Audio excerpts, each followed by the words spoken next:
For joining us today. This is Jess, and I have Melissa here today. We're your ambassadors on behalf of the babies here to share insights and real life stories on the fight for the unborn. I'm going to be bringing you that update right now from the past week, November 23rd through November 29th.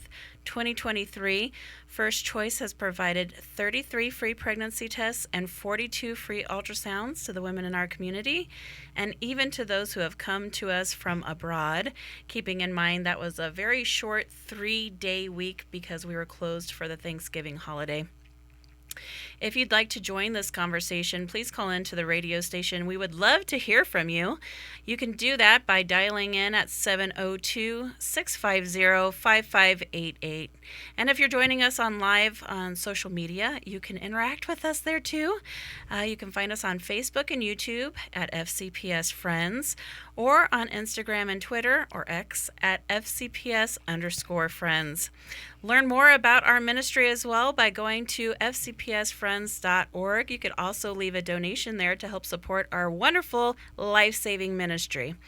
So we have Melissa here. She is one of our very faithful, very strong advocate for life, and she is here to to share some of her experiences, as she has been a wonderful volunteer for us for the past, how long now? Coming up on a year, but not quite yet. We had Melissa on our radio broadcast once, maybe 2 years ago. About a year and a half. About a year and a half ago, but she wasn't quite volunteering with us yet then. Right. So we actually brought her back on today to discuss the adoption choice, because November is National Adoption Month, and so she's going to share a little bit about adoption with us, and we're so grateful to have you back, first of all. Thank you. But second, incredibly grateful that you have been such a dive-in type of volunteer. We definitely need more people like you, for sure. Thank you. We asked her to just kind of switch hats today. We were both busy advocating this morning because it was incredibly busy. It really was. It really was incredibly busy. We had 12 pregnancy tests as of the time that we had left this morning to come do this radio broadcast. And most of those, I would say, all came in at once. They did. In fact, literally every room, even we had an ultrasound room just to advocate for. We were using an extra office that we don't usually use for, just because there was no rooms available. We were slammed. Yeah, we even took over the donor lobby. We did. We took over Deb's donor lobby room so that Melissa could actually get a hold of a woman that had an abortion appointment. Mm-hmm.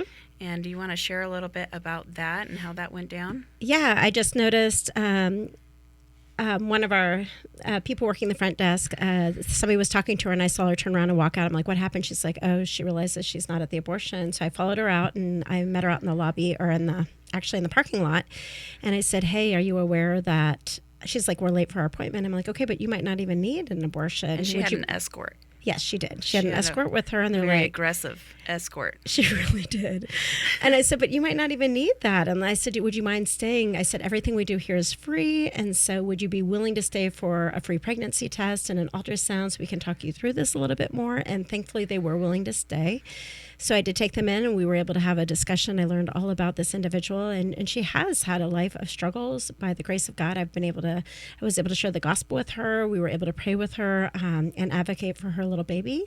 Thankfully, her test did come back negative because, her escort was very aggressive. Once we had taken her back to do the P test, she was very adamant that she needed to get back there, that they needed to leave. There was an emergency, and I'm like, I'm so sorry. We're starting the process, and she thought I was keeping her hostage. I'm like, I promise I'm not.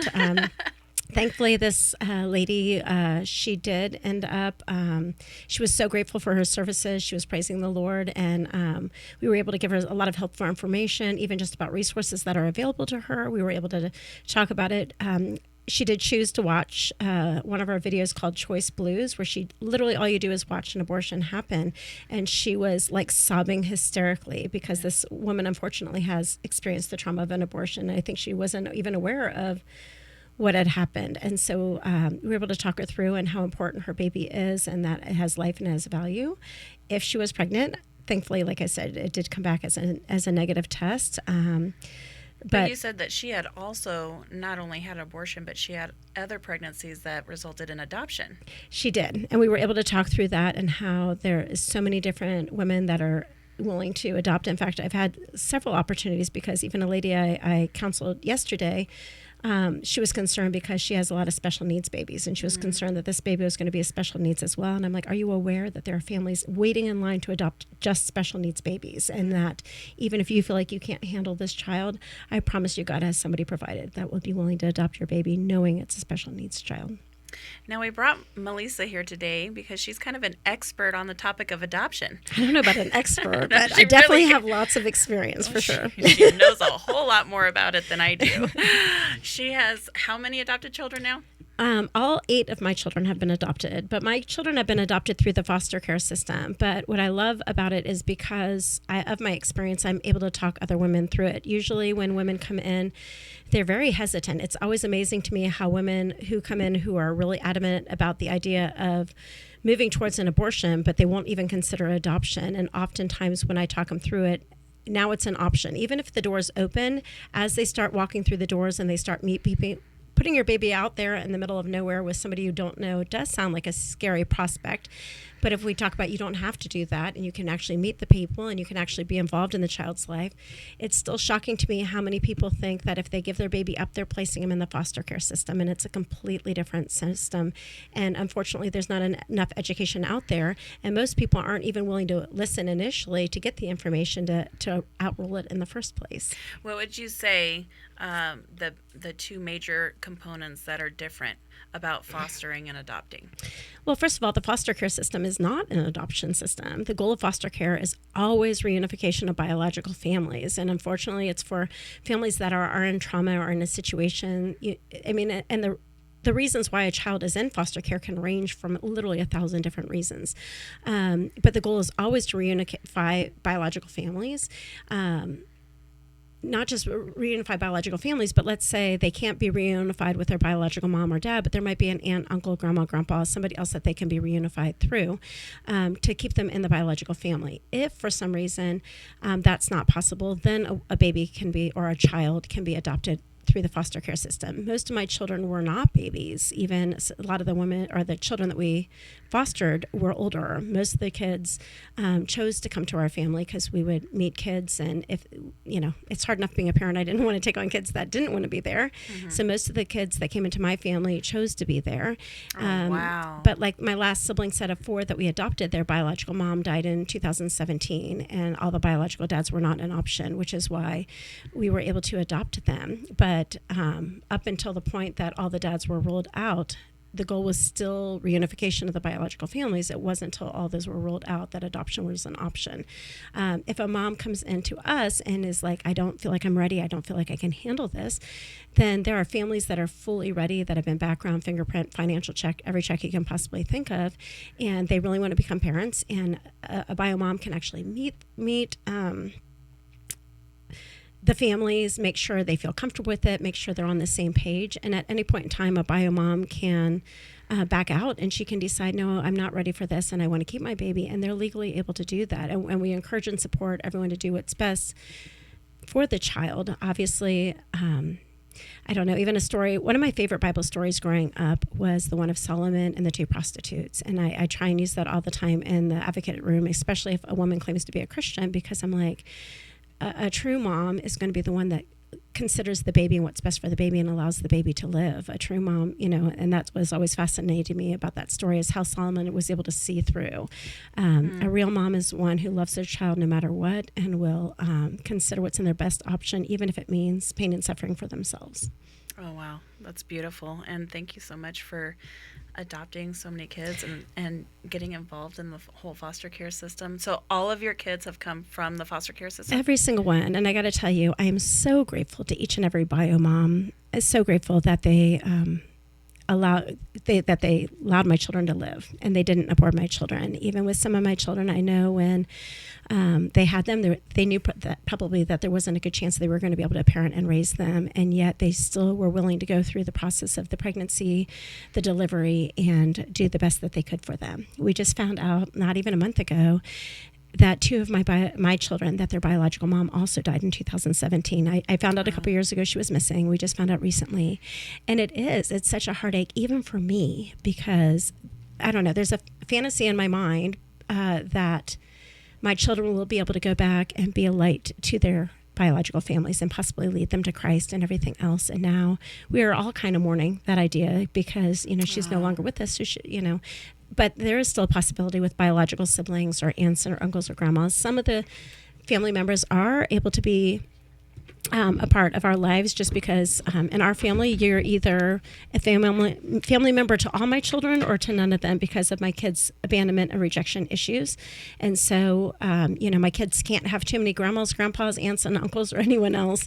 Amen. But they need to include all my children, just like we do in the family of Christ, because my kids were definitely chosen. And I believe that God chose each and every one of my children to be in my family. And while it does more not than one way they've been chosen. They really have. And it doesn't go unnoticed for me that it does come with heartache and trauma. And I can't imagine the pain that all of the bio families went when they lost the children to my family. But I know God has a plan and a purpose through all of it.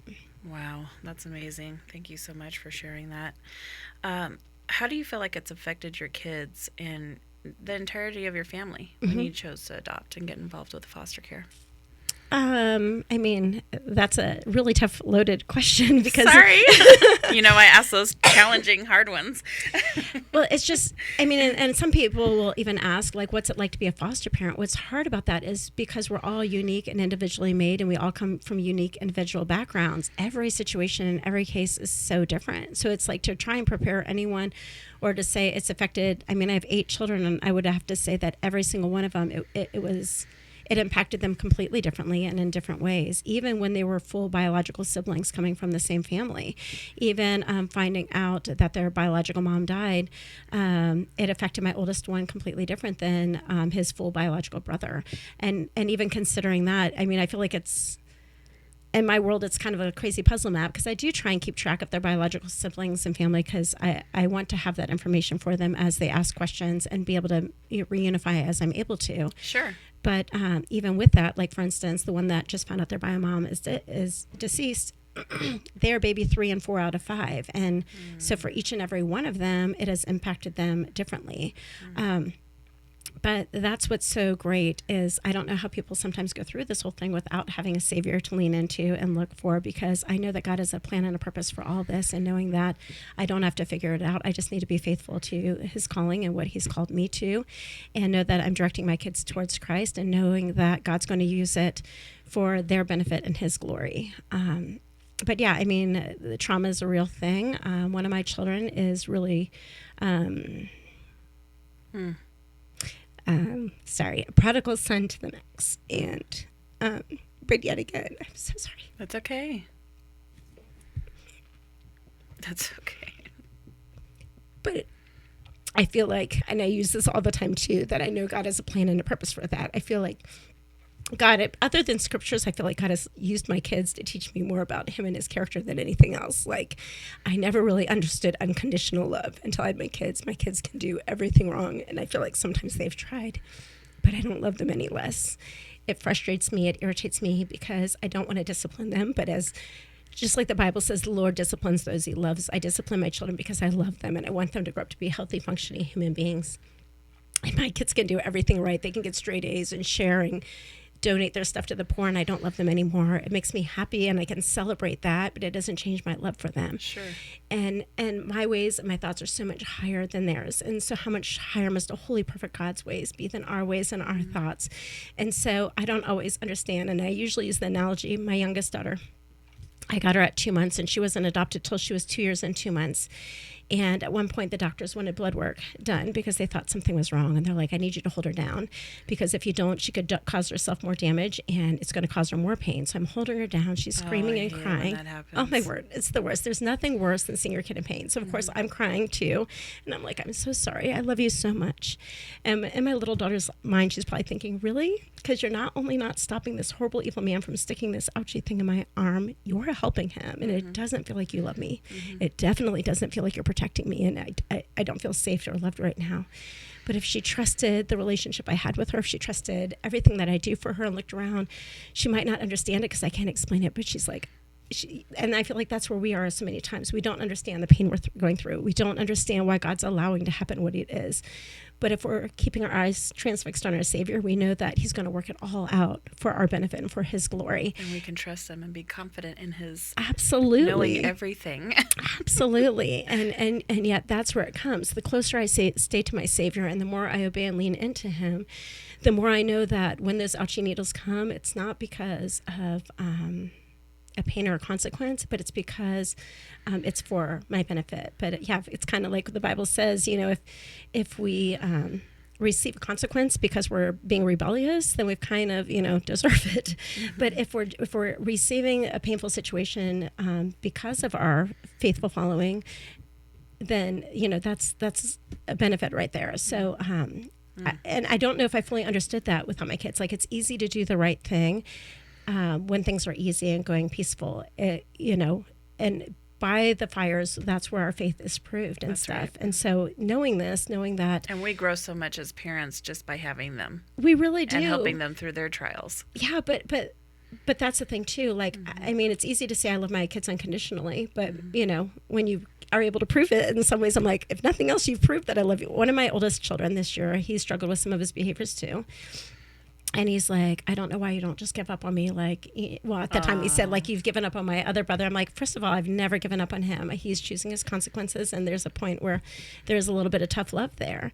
But I said, I think if nothing else, you guys have proved that I love you unconditionally. There's nothing that would ever stop me from loving you. I will never give up on you. But there is a point where, it's kind of like God doesn't force us to follow him. We get to choose. And some people think that being a Christian means I just believe that God exists. But in James, it says even the demons believe there is a God and they shudder. And the demons obviously aren't going to end up in heaven. But he's not going to force us into our family. And that reminds me a lot of it, too, because there's a place called Child Haven where as foster parents, you would go to pick up kids and we've had kids that literally would come and spend the week. They're like, would you let them come and spend the weekend with you? I'm like, absolutely. And we're like, hey, we'd love for you to come and stay with us and possibly be adopted. And we've had some kids say, no, we have a great house. We have pool and hot tub and trampoline and all kinds of games and vacations. But we're also strict on our rules and what we allow to happen and stuff too. And so some of the kids were like, you're going to have to give up your cell phone because we don't allow you to have cell phones until you're closer to driving for various reasons and other things. And some kids were like, no, we'd rather stay here. And we're like, okay. And at one point they're like, well, are you willing to take these kids on? I'm like, no, it's hard enough being a parent. I don't want to have kids there that don't want to be there.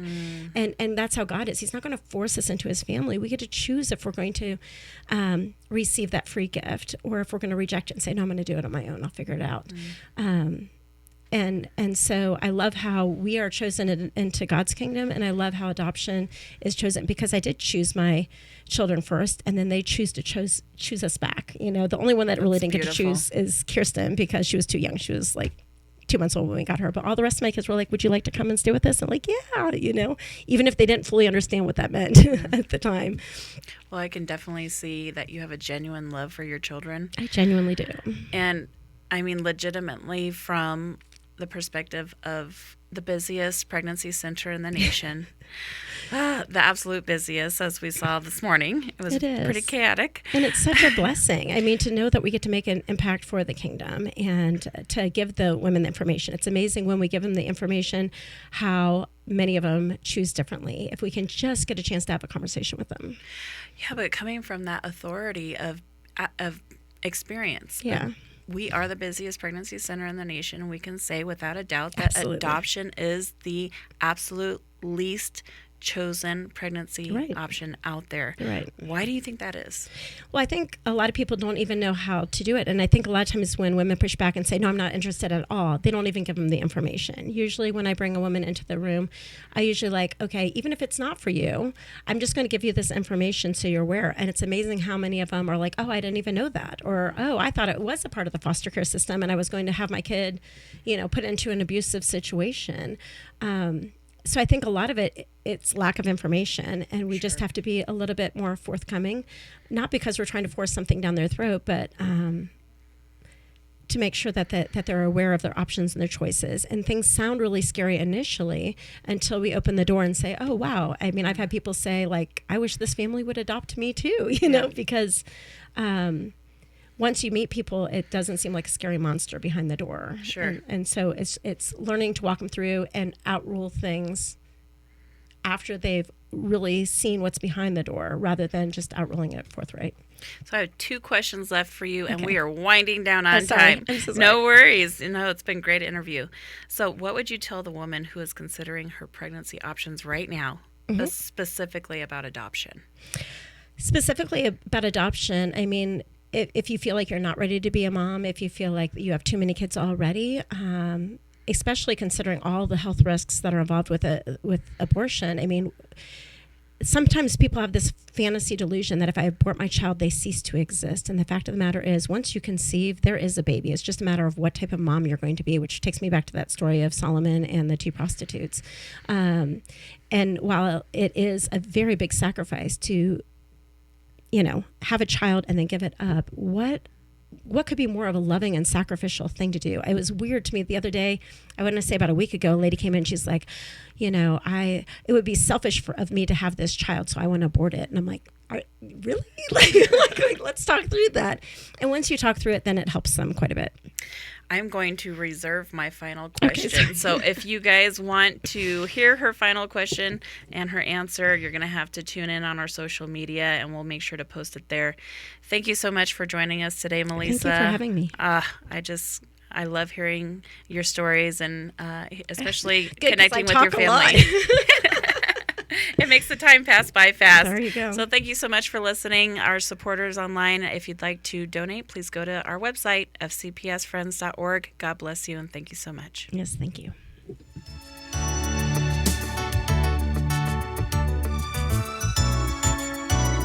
Thanks for joining your Ambassadors for the Unborn on the Fight for Life Radio, today and every Thursday on KKVV 1060 AM, the best news radio, the gospel airship. If you'd like to support the cause of saving unborn babies, or if you have a question you'd like us to answer on the air, go to fcpsfriends.org or call us at 702-294-CARE. Again, that number is 702-294-2273. On behalf of his little ones, thank you and God bless.